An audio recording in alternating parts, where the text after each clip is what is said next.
Assalamualaikum warahmatullahi wabarakatuh. Hai guys, ya kembali lagi pada channel saya kali ini.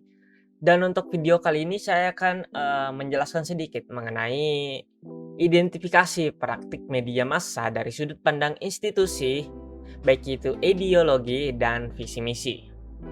Nah, tentunya perkembangan teknologi informasi dan komunikasi seperti adanya media massa secara langsung dan tidak langsung menyebabkan terjadinya sebuah perubahan di berbagai aspek kehidupan.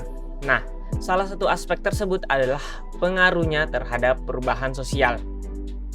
Apa itu perubahan sosial? Nah, perubahan sosial sendiri merupakan suatu proses yang dialami masyarakat, di mana segala unsur maupun sistem yang berlaku di dalamnya berubah menyesuaikan dengan pola kehidupan, kebudayaan, dan juga fungsi komunikasi dalam sistem sosial yang baru.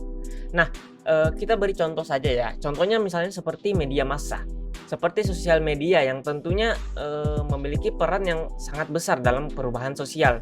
Nah, contoh sajalah misalnya aplikasi TikTok ya, yang dapat menghadirkan sebuah tren-tren yang tentunya berpengaruh pada sebuah sosial pada masyarakat. Nah, yang akan tentunya mengalami perubahan ya.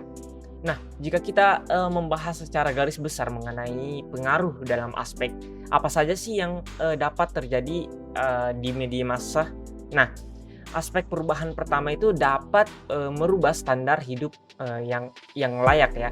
Pengaruh yang pertama adalah bahwa media massa juga ikut merubah standar hidup layak masyarakat.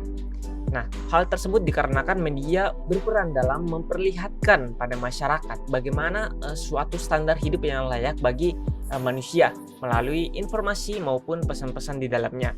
Nah, kondisi tersebut tentunya secara tidak langsung menyebabkan masyarakat mulai menilai apakah lingkungan mereka layak dan memenuhi standar atau tidak. Nah, di mana penilaian tersebut didasarkan pada apa yang mereka lihat, dengar, dan baca dari media. Nah, sehingga akan terjadi suatu proses perubahan sosial untuk menyesuaikan standar hidup layak masyarakat. Kemudian ada juga mempengaruhi kepuasan masyarakat. Nah, di mana hal ini berkaitan dengan perubahan yang terjadi pada masyarakat didasarkan pada pesan atau informasi dari media, baik perubahan positif maupun negatif.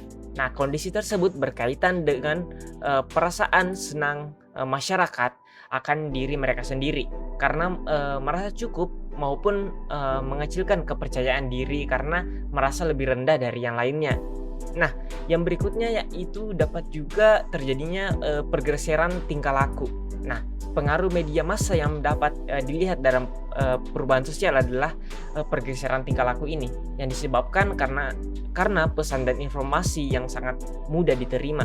Nah, salah satu yang paling menonjol adalah adanya perubahan gaya hidup, baik gaya hidup yang lebih positif maupun gaya hidup pergeseran tingkah laku yang lebih mengarah pada penyimpangan norma-norma sosial maupun budaya. Nah, kemudian perubahan pola pikir. Nah, tidak hanya tingkah laku saja, namun terdapat juga pengaruh terhadap pola pikir. Nah, semakin mudah informasi dan komunikasi menjadi pola pikir setiap masyarakat menjadi lebih terbuka. Nah, selain menjadi lebih terbuka, pola pikir masyarakat juga menjadi lebih kompleks dari sebelumnya. Perubahan pola pikir ini menurut saya tentunya tak lepas dari perspektif orang lain, nah maupun pandangan orang lain yang tentunya akan membuat wawasan serta pola pikir kita juga dapat bertambah tentunya. Dan aspek berikutnya yaitu meningkatkan pola hidup konsumerisme. Nah, munculnya media massa elektronik merupakan salah satu yang mengarahkan pada peningkatan pola hidup konsumerisme. Nah, di mana pengaruh terhadap munculnya gaya hidup yang serba instan dan juga pola masyarakat konsumtif. Nah, seperti saja jika kita lihat hari ini ya, banyaknya tren-tren aplikasi yang membuat hidup kita semakin instan gitu, semakin mudah. Misalnya saja aplikasi contohnya Gojek ya. Gojek itu salah satu suatu aplikasi yang membantu kehidupan masyarakat akan menjadi lebih instan ya, lebih mudah.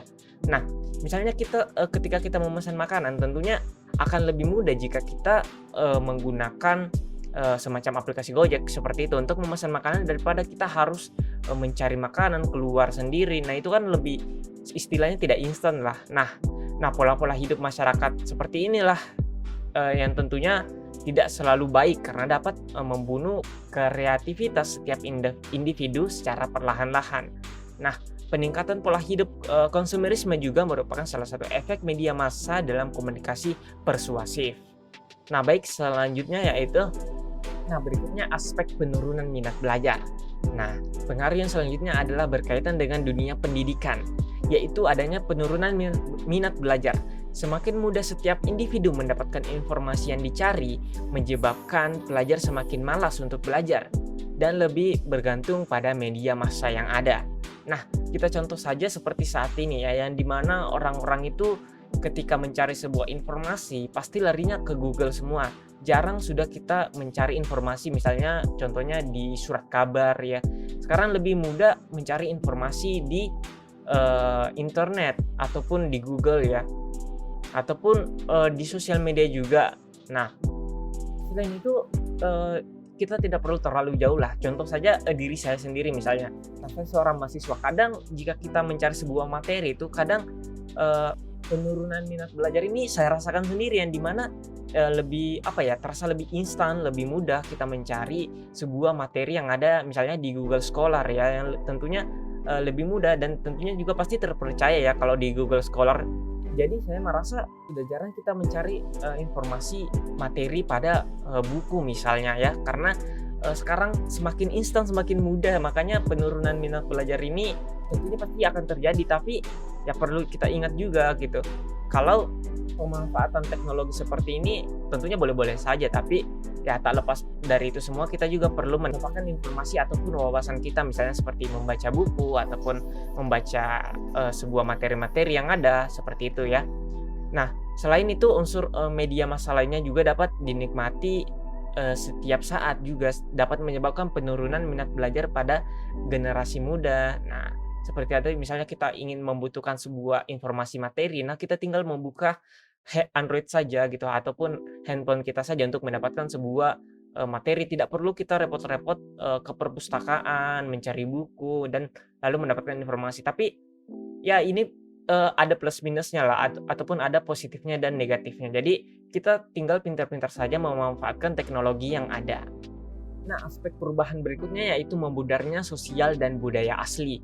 Nah, tentunya aspek ini ataupun aspek yang terakhir yang saya akan sebutkan ini tentunya semakin memudarnya sosial dan budaya asli masyarakat yang bersangkutan gitu, dan digantikan dengan budaya-budaya yang baru seperti yang telah tadi saya sebutkan ya, misalnya dari TikTok misalnya ataupun tren-tren yang ada di sosial media itu menghadirkan budaya-budaya dari luar dan tentunya memudarkan budaya kita sendiri. Nah, sehingga bagaimana cara kita yang nge-share gitu ataupun kita yang membagikan budaya kita gitu. Jadi itu bagaimana cara kita mengelola internet ini ya. Nah, tentunya hal ini dapat dilihat dari kehidupan sosial budaya sehari-hari yang tepatnya mengarah pada kehidupan modern dan meninggalkan kehidupan tradisional. Nah, kondisi tersebut juga merupakan suatu wujud dari pengaruh komunikasi dalam budaya. Nah, itu tadi tentunya sebenarnya aspek-aspek ini semua itu tidak hanya seperti tadi memudarnya budaya. Nah, itu pun bukan merupakan hal yang negatif dan juga merupakan hal yang positif, karena dia itu ada negatif dan positifnya masing-masing, tergantung kita melihatnya dari segi apa nih. Nah, tentunya misalnya kita kebanyakan mengambil budaya dari luar nih. Nah, otomatis kita meninggalkan budaya kita. Jadi itu merupakan suatu hal yang negatif. Tapi apa positifnya? Positifnya adalah wawasan kita menjadi lebih luas gitu. Wawasan kita makin bertambah sehingga kita tidak tertinggal atau ketinggalan zaman seperti itu ya. Nah, itulah tadi beberapa aspek perubahan sosial yang terjadi dalam media massa. Nah, semoga perubahan-perubahan tersebut yang kita peroleh dari media massa, baik saya sendiri maupun penonton, yang dapat mengambil hal positif dari sebuah media dan menjauhi hal-hal yang negatif yang dapat menghasilkan toksik pada diri kita sendiri, sehingga akan menambah produktivitas pada diri kita sendiri serta juga intelektual yang kita miliki. Nah, karena tentunya kita adalah orang-orang yang ingin berkembang ya, orang-orang yang terus maju. Siapa sih orang yang tidak ingin berkembang, tidak ingin maju? Nah, dan juga jangan pernah puas akan sebuah ilmu, karena kalau kita puas dengan ilmu, kita sudah tidak ingin belajar hal-hal baru lagi seperti itu. Nah, Seperti yang dikatakan Einstein, the important thing is not stop questioning. So, itu saja dari saya. Wassalamualaikum warahmatullahi wabarakatuh.